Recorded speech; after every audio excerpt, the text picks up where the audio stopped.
নবী আমার কাবার দরজার সামনে মুখের বারে হাত দিয়ে বসে আছে। মা গো, মক্কায় সব ছেলেগুলো মুহররমের চাঁদে বাবার কোলে উঠে মেলায় গেল। মাগো, আমার বাবা যদি থাকতো অবশ্যই আমার কোলে নিত।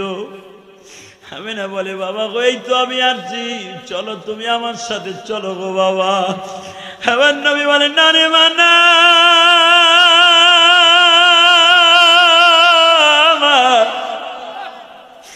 বাবা না আসলে আমি আজকে বাসায় যাবো রে।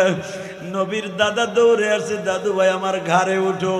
তুমি না প্রতিদিন আমার সাথে বাজারে যাইতা, তুমি না প্রতিদিন আমার সাথে মিটিং এ যাইতা, তুমি না আমার সাথে বিচারের বৈঠকে বসতা, আজকে কেন তুমি জিদ করছো? ও দাদা, এতদিন তোমরা আমারে বুঝায় রাখছো, আমার বাবা না আসলে বাড়িতে যাবো না। এবার আব্দুল মুত্তালিব বলে, দাদু ভাই রে,